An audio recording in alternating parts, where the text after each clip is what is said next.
الحمد للہ وحدہ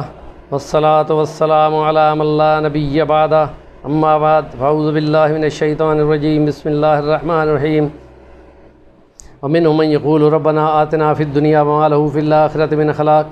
ومنهم من يقول ربنا آتنا في الدنيا حسنة وفي الآخرة حسنة وقنا عذاب النار أولئك لهم نصيب مما كسبوا قال الله تعالى في مقام آخر هو الذي خلقكم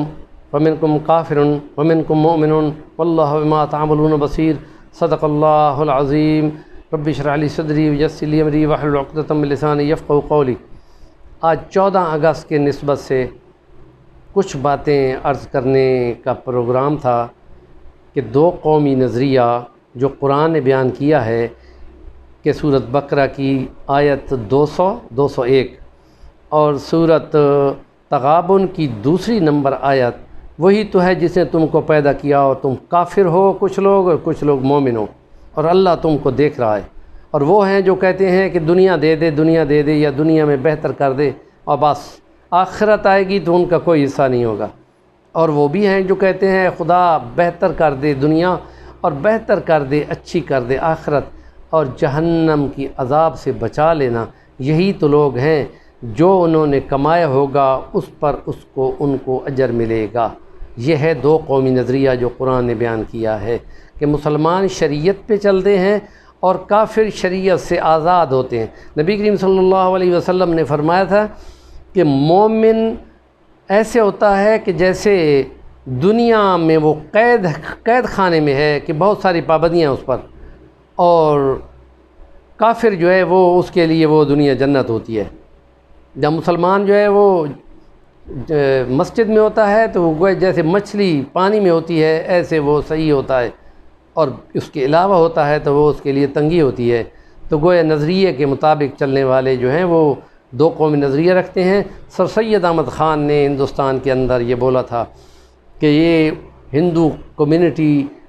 اردو زبان پر اعتراض کر رہی ہے کہ ہم اس کو قبول نہیں کر سکتے، کہ اس میں عربی اور فارسی 80% ہے، یہ ان کی مذہبی زبان ہے، ہم اس کو قبول نہیں کر سکتے۔ انہوں نے کہا یہ زبان والی بات پر دو قومی نظریہ کو کھڑا کر رہے ہیں تو کیوں نہ پھر پورا نظریہ ہی کھڑا کر دیا جائے کہ ہم الگ قوم ہیں، ہندو الگ قوم ہے، انگریز الگ قوم ہے۔ تو انگریزوں کو انہوں نے کہا کہ تم تو چلے جاؤ گے، خدا کے لیے ہمیں ایک واضح اکثریت کے نیچے غلام بنا کے مت جاؤ، تقسیم کر کے جاؤ، ہم الگ قوم ہیں، ہم الگ وطن، جہاں ہماری اکثریت ہے وہاں ہمارا الگ ملک بنا دو، اور جہاں اکثریت ہے دوسرے ہندو اکثریت کی وہاں ان کی حکومت بنا دو، اور بے شک تم چلے جاؤ۔ لیکن ہمیں اور پھر یہ نظریہ کو انگریزوں نے قبول کیا، اور اس کی بنیاد پر انہوں نے تمام ثقافت رکھنے والوں کو الگ قوم قرار دیا، اور اس کی وجہ سے قائد اعظم محمد علی جناح نے سکھ کمیونٹی کو، ہریجن کمیونٹی کو اور شودر کمیونٹی ان سب کو کہا تھا کہ تمہیں اب قومیت کا الگ نظریہ مل رہا ہے، الگ قوم بن کر الگ ملک بناؤ۔ لیکن ان کی بدقسمتی کہ وہ ان میں سے کوئی بھی اس پہ نہیں آیا، اور سکھ بھی نہ آ سکے جو آج تک رو رہے ہیں۔ تو مسلمانوں کو پاکستان، ایسٹ پاکستان اور ویسٹ پاکستان کی صورت مارے ایک الگ ملک بنا، اور ایسے بھی مسلمان تھے جو یہ یا مذاق اڑا رہے تھے کہ یہ لو اسرے اور بنا لو پاکستان۔ اور جب پاکستان بن گیا تو ابوالکلام آزاد نے فرمایا کہ اب تم اپنے نظریے کے مطابق پوری جد و جہد کرو اور الگ مملکت کے لیے پورا کام کرو۔ یہ اسلامک ریپبلک پاکستان تھا جو جمہوریت کے ذریعے سے آگے بڑھنا تھا، اور اس میں قرآن و حدیث کی بالادستی ہونی تھی۔ اس بات کو 70 سال گزرنے کے باوجود ابھی تک کوئی میز نہیں لگا سکا۔ اور 1996-97 کی اسمبلی میں جو سسٹم بدلنے والا ایک ٹرننگ پوائنٹ آیا تھا کہ 2/3 اکثریت مل گئی تھی نواز شریف کو، اور چیف جسٹس نے بلا کر ان کو کہا تھا کہ اگر تم چاہو تو سود ختم کر سکتے ہو بینکوں سے قومی اسمبلی کے اندر۔ تو انہوں نے کہا میں فی الحال ختم نہیں کرتا۔ اور وہ چانس ضائع ہو گیا، اور جس کے نتیجے میں اسی طرح کے نظام اور معیشت اور سب کچھ سودی نظام پہ چل رہی ہے۔ ہم اسلامی مملکت جب بنا چکے تو نظریے کی بنیاد پہ چلنا تھا،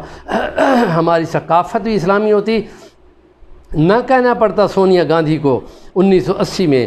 کہ مسلمانوں پاکستان والوں تمہاری تمام خوشی غمی کے مراسم ہندوستانی ہوئے، اور دو قومی نظریہ تم خود جھٹلا چکے ہو۔ اب وہ نظریہ مر چکا ہے۔ اس کے جواب میں علماء بہت بولے تھے۔ ہم یہ کہتے ہیں کہ بات تو اس نے صحیح کی ہے کہ جواب دو کہ ہماری ثقافت، ہماری تہذیب، ہمارا تمدن، ہماری سیاست، ہماری معیشت، ہماری پارلیمنٹ، یہ ساری دو قومی نظریے کی بنیاد پر چلنے والی ہوتی،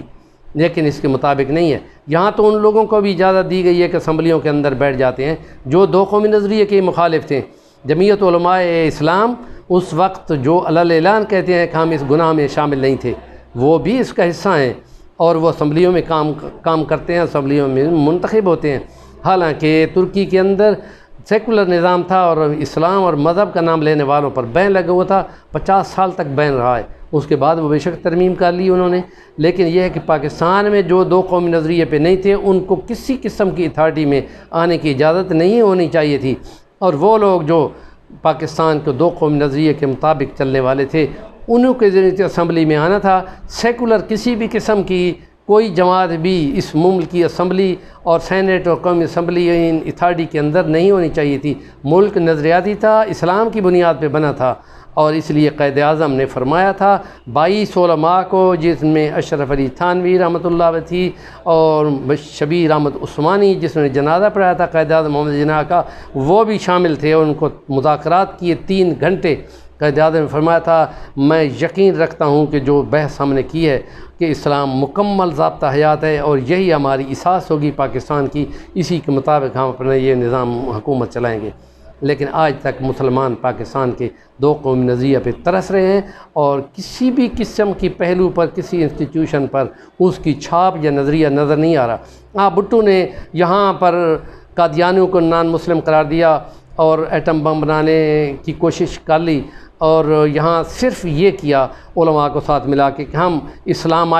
اسلامائزیشن کرنے کے لیے تمہارے لیے ہم اسلامی نظریاتی کونسل بنا لیتے ہیں، جس کی علماء کی روشنی میں، ان کی تشریحات کی روشنی میں ہم اپنے قوانین کو ڈھالیں گے۔ لیکن یہ کام صرف وہیں تک رہا، اور ضیاء کے دور میں ایک شرعی بینچ بنا تھا، وہ بھی سپریم کورٹ کے اندر، اس بینچ کو اس کے نیچے رکھا گیا تھا، حالانکہ قرآن و حدیث کے اندر آنے والی شرعی بینچ اوپر ہوتا ہے، نیچے نہیں ہوتا، کیونکہ اللہ کا قانون بالا ہے، وہ اوپر ہی ہوتا ہے، اس کے بعد اس کے حکم کو کینسل کرنے والا کوئی ہوتا ہی نہیں ہے۔ یہ یہاں آ کر دو قومی نظریے کے خلاف بہت ساری چیزیں ہوئی ہیں جو کہ نہیں ہونی چاہیے تھیں۔ نیکی کی بات کا ابلاغ ضرور کریں، اور ہمارا چینل صفی الرحمن الوانی ضرور سبسکرائب کر لیں۔ جزاکم اللہ و احسن۔